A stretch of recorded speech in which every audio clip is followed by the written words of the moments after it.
Hello, everyone, and welcome to AI Sciences. This is Sehri Shakil with you. And what we have for you today that we are going to work on DAX, which is your data analysis expressions. In this particular video, I'm going to give you overview of DAX. I'll give you the how we are going to start DAX, and I'll make its practice using Power BI. This Power BI, it is a very important software if you want to work anything in related to business intelligence, with respect to data science, and with respect to different kind of analysis projects. So this is going to be really helpful for you. And if you want to have more details about this Power BI or business intelligence, we have designed a particular course for you, and you can find the link of that course in description of this video. Moreover, if you want to have extra knowledge about data science, artificial intelligence, and other projects related to machine learning or deep learning, this is our website, and from website you can get an idea that what kind of courses we have for you. So without wasting our time, let's get started.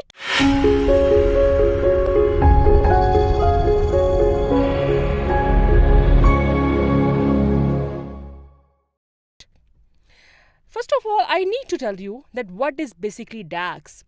DAX is your data analysis expressions. In easy way, I must say you that you are just writing some kind of formula.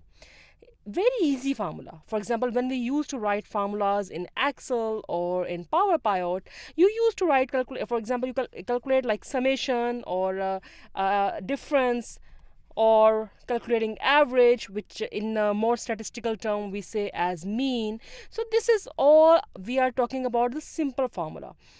In formal language, we say these functions as DAX. So this is just the formal meaning of the same calculations, functions, what we used to write before also. So this is like nothing new we have, we are just doing. We are just giving a different name to it.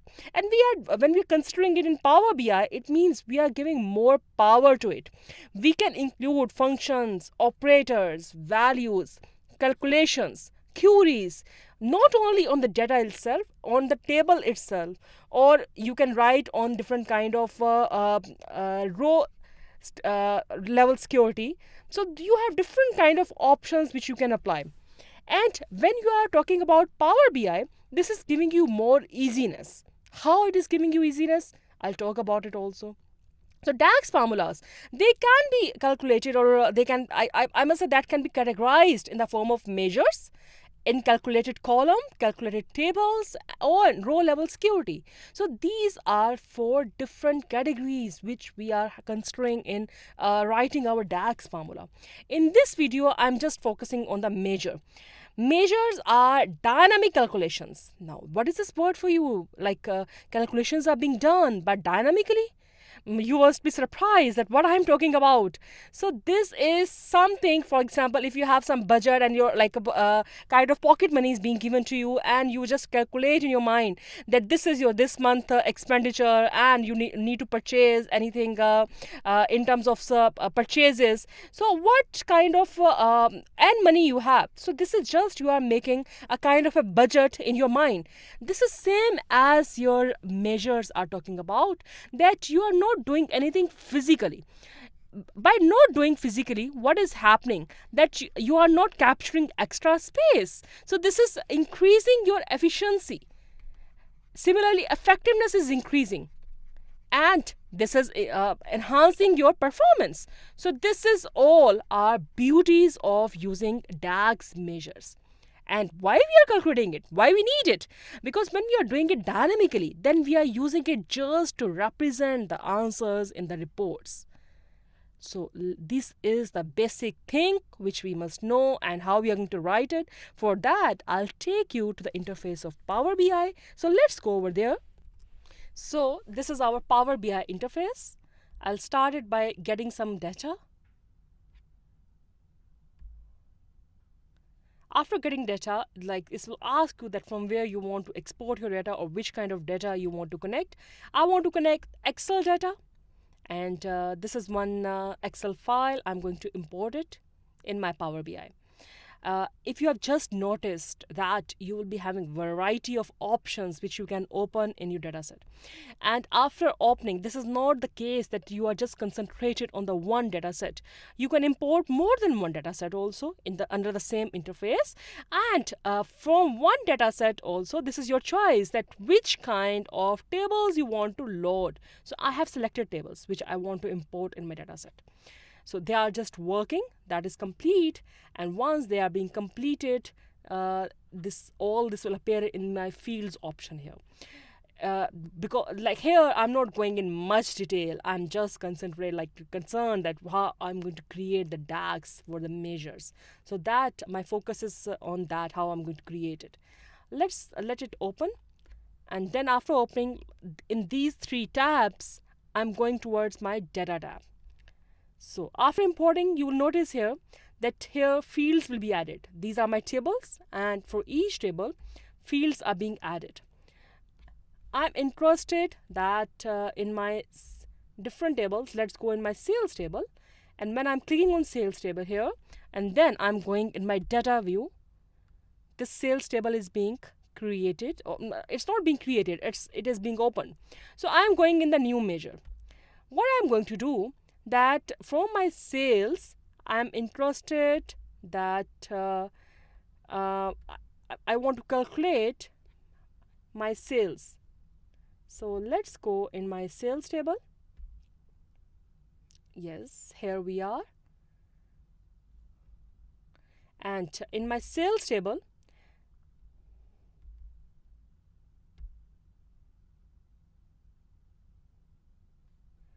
this is my sales amount, this is my tax amount. So what I want, that I should create a measure. I'm starting with a simple one that should do the summation of the sales amount, but without any physical existence of that variable or column. So I'm going in the new measure, and here this kind of a new dialog box, not dialog, window is being opened for me. I'll give the name as total sales amount. You can use spaces, you can use any kind of other marks according to your choice, and there I'm going to use the function when I'm writing. Like in Excel, here also you will be given the choices that which function you want to choose and from where it is being started. Now see here, if I'm writing here sales amount or simple amount also, so it is just showing me that from sales amount or starting from the sales, which kind of options are available here. So for beginner, this is much easier, that if you don't know the syntax, just by clicking some of the value, you can get an idea that what you're going to write. So this is my sales amount field, and it is in which table? This is in the sales table. Yes, I want this particular one. Closing my parenthesis, and now what I need to do, just press enter, or you can just click on this tick sign, and like done, that is done. Congratulations, we have created after our first measure. And where it is being created, I'll show you. This is my measure, total sales amount created, and this calculator sign is showing me that this is the measure. And you can do formatting on the measure also. For example, if you want this sales amount in terms of currency, you can show from here that which kind of currency format you want. This is showing you the options, that for this particular measure you want it in currency or you want it in 0 decimal places. Accordingly, you can set here instead of auto, like let's say set as 0. So this is all how your sales amount should appear, this total sales amount should appear in reports. Let's do one more practice, and for that I'm choosing this tax amount. So again, what I'm going to do, this measure is being done. So for that I'm going again in the new measure, and in this new measure I'm going to create sum of tax amount.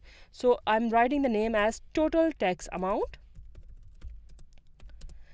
and again it will do summation, and here I need tax amount. So this is my field, again with field table is being shown, closing parenthesis, pressing enter, and text amount is being created. Same way you can change your formatting techniques. With this, I can take the difference of total sales amount minus the text amount as my revenue generated.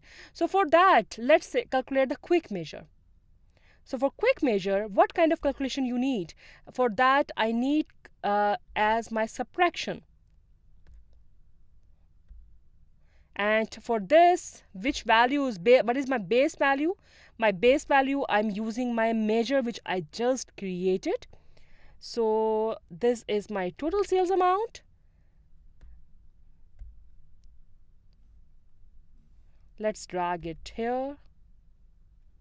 And I want to subtract total text amount and click OK. So see here, this is a new measure is being created, and this is showing me if I'm clicking let's see here.